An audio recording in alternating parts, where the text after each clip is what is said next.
Section 113. Narada said, alighting them on the peak of the Rishabha, the Brahmana and the bird beheld a Brahmana lady of the name of Sandili, engaged there in ascetic penances, and Galava and Gadura both saluted her by bending their heads and worshipped her. And thereupon the lady enquired after their welfare and gave them seats. And having taken their seats, both of them took the cooked food the lady offered them, after having first dedicated it to the gods with mantras. And having taken that food, they laid themselves down on the ground and fell into a profound sleep. And Gadura, from desire of leaving that place, upon awaking, found that his wings had fallen off. Indeed, he had become like a ball of flesh, with only his head and legs. And beholding him come into that plight, Galava sorrowfully enquired, and saying, "What is this condition that has overtaken thee as the consequence of thy sojourn here? Alas, how long shall we have to reside here? Hadst thou harbored any evil and sinful thought in thy mind? It cannot, I am sure, be any trivial sin of which thou hast been guilty."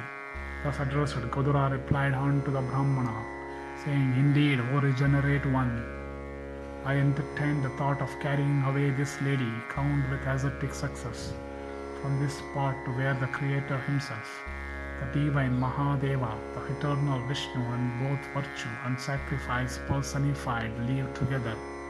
For as I thought this lady should live there, I shall now, from desire of doing myself good, prostrate myself before this holy lady and pray unto her, saying with a heart full of pity, I had indeed entertained such a thought.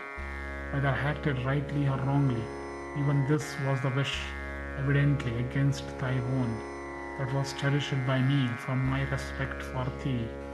It behoveth thee, therefore, to grant me forgiveness from the nobility of thy heart." That lady became gratified with that prince of birds and that bull of Brahmanas, and addressing Gadura, she said, "Fear not, O thou of beautiful feathers. Resume thy wings and cast off thy fears. I was contempted by thee, but know that I do not pardon contempt.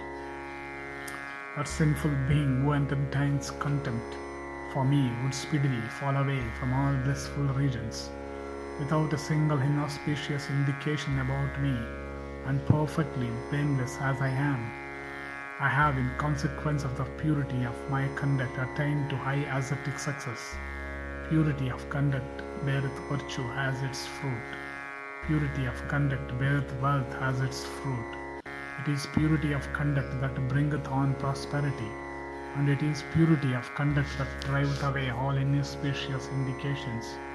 O thou, O blessed Prince of birds, whithersoever thou wishest from this place, never entertain contempt for me, and take care that thou dost not contempt women that may even be truly blamable.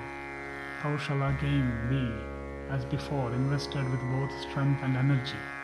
At these words of that Gadura had his wings again, and they became even stronger than before. And then with Sandili's leave, Gadura with Galava on his back took his departure, but they failed to find the kind of steeds they were in search of. And it so happened that Vishwamitra met Galava on the way, and thereupon that foremost of speakers addressed Galava in the presence of Vinata's son, and said, "O regenerate one, the time is already come when thou shouldest give me the wealth thou hadst promised me of thy own accord. I do not know what thou mayst. I have waited so long, I will wait for some more time. Seek thou the way by which thou mayst succeed in the matter of thy promise." Hearing these words, Gadura addressed cheerless Galava, who was overwhelmed with sorrow, saying, "What Vishwamitra said unto thee before hath now been repeated in my presence. Come therefore, O best of Brahmanas.